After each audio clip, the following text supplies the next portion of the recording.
From OregonLive.com, rare wildlife sighting on the northern Oregon coast. From prehistoric to present, my name is Ethan. This is Creature Guy Live Daily News. Remember to like, comment, subscribe if you love talking about animals, and share this show with everyone you know. Now, let's get into the animal news of the day. So let's see what's going on here. Two sea otters were seen near Ecola Point in Cannon Beach on Friday, June 28th, 2024. Okay, so this happened towards this is close to the southern southwest Washington state and northwest Oregon state border. So this is good to hear considering otters are pretty much sea otters specifically are pretty much non-existent within this region. These are probably individuals coming in from the northern sea otter population, which is a separate subspecies from the southern sea otter population, which you can find along the coasts of southern Oregon, as well as all of California and even parts of Baja California, Mexico. Canyon Beach is known as a tourist destination, but a pair of visitors spotted this week is causing a stir. Two sea otters were seen near Ecola Point on Friday. There has not been an established population of sea otters on the Oregon coast since the early 1900s when the local population was wiped out by fur traders, according to blah, blah, blah. I thought that jet was a flying otter. Okay, this sea otters, something. The sea otters were first seen by volunteers and then spotted by marine biologist Channel Hasten. The alliance says that the sea otters likely swam south from Washington's Olympic Peninsula, where about 2,000 otters live. Yeah, actually, there's more. There's somewhere around 3,000 in the region now, so it has been increasing. It's like originally they reintroduced about 50 to 58 sea otters when they were extinct in the region. Let's see. They are not a migratory species, so the Oregon sighting is rare despite the relative proximity of a well established population, according to the Alliance. So, here are some more photos of sea otters. Sea otters are actually the largest species of the 13 otters on Earth. Sea otters can reach up to 120 pounds, whereas their relatives, the giant river otters of South America, you can find them in different areas of Brazil, Uruguay, Ecuador, Venezuela, and as far south as northeastern Argentina. And these animals only weigh up to around 75 pounds, which is interesting considering they aren't called the giant otter. And the others weigh up to 120 pounds or a little over, 45 kilograms.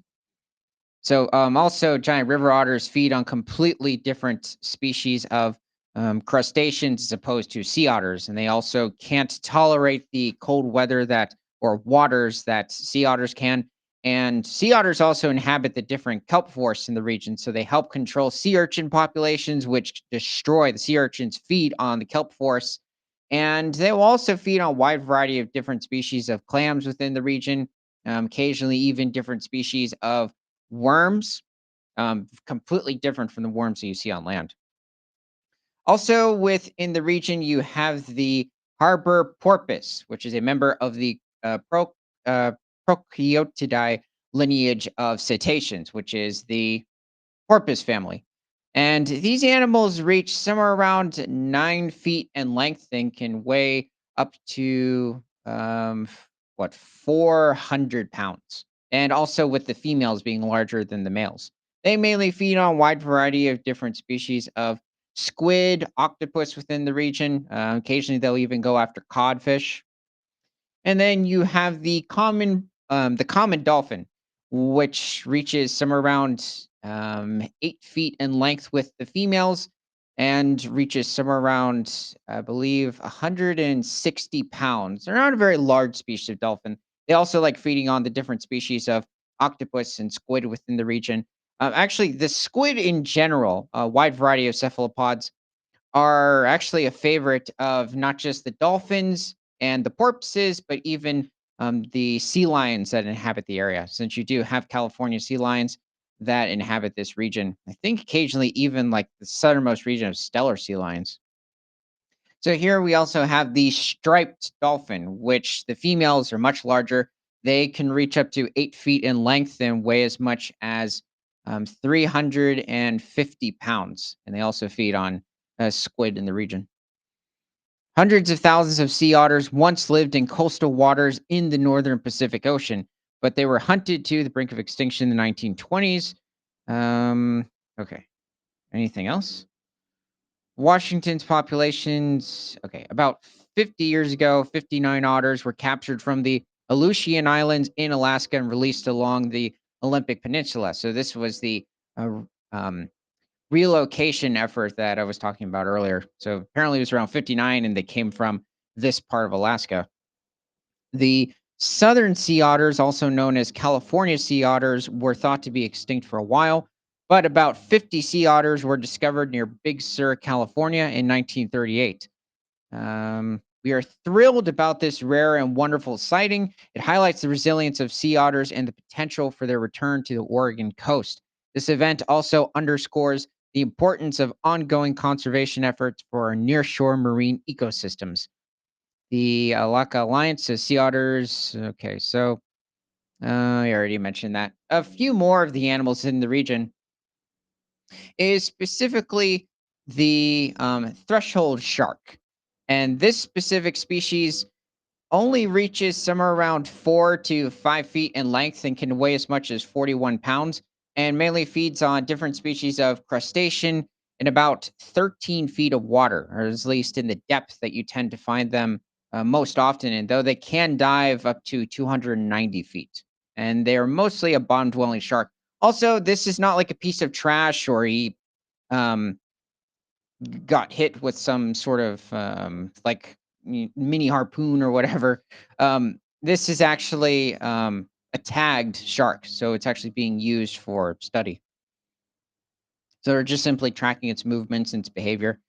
This is just the overall like size reference. You can find them over only on the coasts of Washington, Oregon, California, and Baja California. I think you can possibly find them towards parts of southern British Columbia, but it's mostly in that area. And the reason I say this is because these sharks are commonly seen in different aquariums. And by the way, I was wrong on the species of shark. It's a leopard shark, not the threshold shark. They're actually quite distantly related. So, yeah, leopard sharks, they also tend to be quite social animals. And here they're just simply looking for crustaceans. And then you have the seven-gilled broad-nosed shark, which is one of the only species of shark on Earth to have 7 gills. It's like the six-gilled sharks. There's only 3 species of sharks with 6 gills. Most other sharks on Earth have 5. And this animal can reach somewhere around like 8 to 9 feet in length and may weigh as much as 300 pounds. And also feeds on different species of crustacean in the area.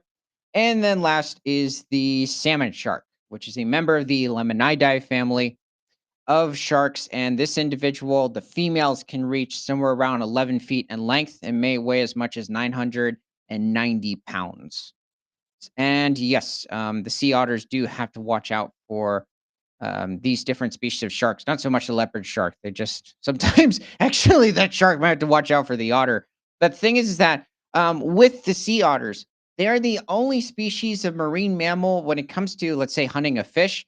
They do not catch it ever with their mouth. They specifically use their hands, and then of course bring it up to their mouth.